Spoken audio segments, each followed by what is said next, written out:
Kalak, Iraq. A group of approximately 30 tents stands shaken by gusts of hot wind next to the city of Kalak, Kurdistan region.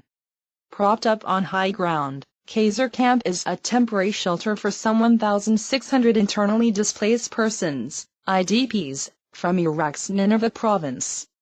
The swift takeover of Mosul by the Islamic State of Iraq and the Levant, ISIL, over a week ago, prompted the mass exodus of civilians and Iraqi soldiers, resulting in the displacement of approximately 500,000 people, 300,000 of whom have found safety in the largely insulated Kurdish enclave. While some have accommodations in the cities, those without a sponsor or family member residing in Kurdistan are forced to stay in the camps that are being set up by the Kurdish government in cooperation with the UN Refugee Agency, UNHCR. Map: ISIL's path through Iraq. 22-year-old Ahmad Sabah arrived at the camp on Monday with 7 family members after 4 days in Erbil. "We couldn't stay in Erbil, we didn't have enough money to pay for rent," Sabah told Al Jazeera.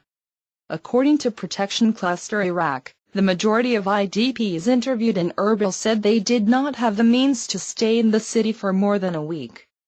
Sabah is a soldier in the Iraqi army, and like many of his fellow soldiers, he says he fled Mosul fearing the targeted killings of Iraqi military forces that have been carried out by ISIL and publicly displayed on social media.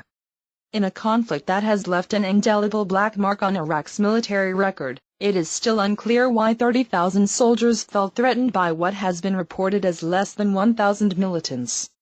"There were strikes and they mainly killed soldiers. I'm a soldier and my father is a policeman. We were afraid," Sabah explained. "Their ISIL treatment of people is not good, especially with soldiers. If they know you belong to the Iraqi army," he trailed off. While the army deserted the city in fear, leaving behind vehicles and uniforms, most civilians do not seem worried about the Sunni insurgents. "We are not afraid of ISIL, they don't hurt people, we are afraid of the airstrikes," said one man who asked to remain anonymous. According to him, his family of 11 had been denied entry into Erbil by Kurdish security and had been forced to relocate to the camp, despite having family in the city. "The biggest challenge has been not being able to pass through the checkpoint. We want to buy some food and fuel for cars. We would try to rent a house and work," said the head of the family. Related, fall of Mosul, what's at stake for the Kurds? An elderly man stood outside his tent surrounded by family members and curious neighbors. His anger was undoubtedly directed at Prime Minister Nouri al-Maliki and was set in the belief that Maliki is the cause of the state of Iraq. In a conflict that has engulfed the north of the country, prompting international intervention, those who have been directly affected say their daily struggle is living without the comforts of life back in Mosul. A few meters down the dusty path, 2 women chatted as they made their way back to their tent. "We miss everything, our home, our family, our friends, and our neighbors," said the younger one, who chose not to disclose her name.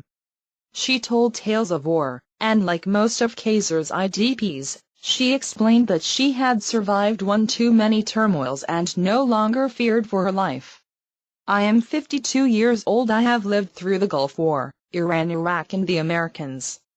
I don't believe in Iraq anymore. We want asylum in other countries," she said. When asked if she had faith in Maliki's ability to reverse what many have described as the breakup of Iraq, she replied, "We have lost hope in all the governments. We have not been comfortable with any of them. We don't have any patience left. It's enough suffering." According to Nineveh UNHCR Protection, Assistance and Reintegration Center, PARC, approximately 4,000 families have returned to Mosul, most of whom were under the impression that military activity had stopped and water and electricity had resumed. Despite thousands of people allegedly going back to the city, many are still arriving from the conflict areas, pushing Khazar Camp to the brink of capacity. "We call on the international community to support the Kurdish Regional Government, KRG, and the organizations in the region. There are not enough tents or food supplies for the refugees." Masra Azwad, Independent Human Rights Commission. "We call on the international community to support the Kurdish Regional Government, KRG, and the organizations in the region there are not enough tents or food supplies for the refugees, Masroor Azwad of the Independent Human Rights Commission told Al Jazeera. This is a transit camp, not a permanent one. We are considering opening a bigger site to aid 8,000 people, explained camp manager Simon Ravelli, from the non-profit group Acted. In 2 days the camp received 1,000 new IDPs, making it hard for the organizations working on the ground to accommodate them. A group of men had gathered around Ravelli, demanding better tent allocations. We have a lot of people coming and there is a lack of space, he told Al Jazeera. That day 30 residents of Tal Afar, over 100 kilometers west of Kaysar, had reached the camp by foot. On Monday, ISIL seized the city, forcing its largely Shia and Turkmen residents to flee. 2 of the men said they had not eaten or drank since they left home in the morning and explained that they had escaped the city following alleged bombings by the Iraqi army. According to Khalida Yassin, her family was also forced to flee their hometown because of airstrikes. There were airstrikes but I only heard the explosions. I don't know if it was from ISIL or the Iraqi army, said the 60-year-old woman from Mosul. It was very difficult to come here. My husband was sick and the kids were scared and crying and they wanted water. We kept low, afraid of the fighting, Yassin recalled. She sat on one of the mattresses provided by UNHCR, a mound of stale bread laid on one side of the tent and dozens of water bottles on the other. We have a home in Mosul, my son is a doctor, my children all finished school.